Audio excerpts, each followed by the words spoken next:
Foreign service একাডেমিতে ঐকমত্য কমিশনের সঙ্গে বৈঠকে বসেছে রাজনৈতিক দলগুলো। সেখানে আছেন আমাদের সহকর্মী ওয়ালিউল সাকিব। আমরা এখন যোগ দিচ্ছি তার সাথে। সাকিব, ফরেন সার্ভিস একাডেমিতে ঐকমত্য কমিশনের সাথে যে এতগুলো দল বৈঠকে বসেছে, সেখানে তারা বৈঠক 11:30টায় মাত্র শুরু করেছে, খুব বেশিক্ষণ হয়নি। তো সর্বশেষ কি তথ্য আপনার কাছে আছে?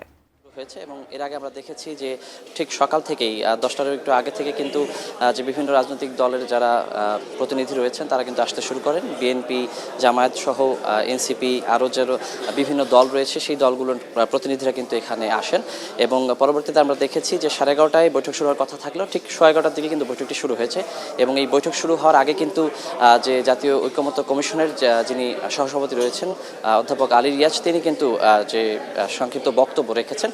তিনি বরাবরের মতোই কিন্তু আশাবাদ ব্যক্ত করেছেন যে এই জুলাই মাসের মধ্যেই আসলে যে ঐকমত্যে পৌঁছানোর যে লক্ষ্য রয়েছে সেটি বাস্তবায়িত হবে বলেই কিন্তু তিনি আশাবাদ ব্যক্ত করেছেন। অ্যান্টিব্যাকটেরিয়াল অ্যাডিটিভ যুক্ত সেরা ওয়াটার ট্যাঙ্ক বিশুদ্ধ পানিতে ব্যাকটেরিয়া জন্মাতে দেয় না। আজকের যে মূল আলোচ্য তিনটি বিষয় রয়েছে সেই বিষয়ে তিনি জানিয়েছেন আমাদেরকে যে প্রধান বিচারপতির নিয়োগ যে প্রক্রিয়াটি রয়েছে সেই বিষয় সম্পর্কিত আলোচনা হবে, রাজনৈতিক দলের প্রতিনিধিদের আলোচনা, তাদের মতামতগুলো নেওয়া হবে। পাশাপাশি হচ্ছে তত্ত্বাবধায়ক সরকার ব্যবস্থার আসলে প্রয়োজনীয়তা আছে কিনা এবং সেটি কী প্রক্রিয়ায় হতে পারে সেই বিষয়গুলো নিয়েও কিন্তু আসলে তাদের সঙ্গে আলোচনা করা হবে, তাদের মতামত নেওয়া হবে। এছাড়া আরেকটি বিষয় যেটি আলোচনা হবে সেটি হচ্ছে যে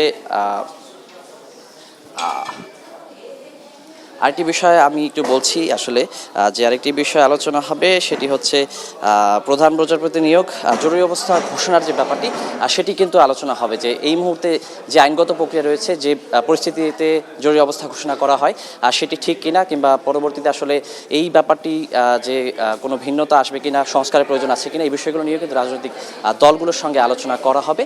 সেই বিষয়টি কিন্তু ইতিমধ্যে বৈঠক চলছে এবং আমরা আশা করছি যে কিছুক্ষণ পর আসলে এই বৈঠকটি শেষ হলে সেই বিষয়ে আমরা বিস্তারিত জানতে পারবো।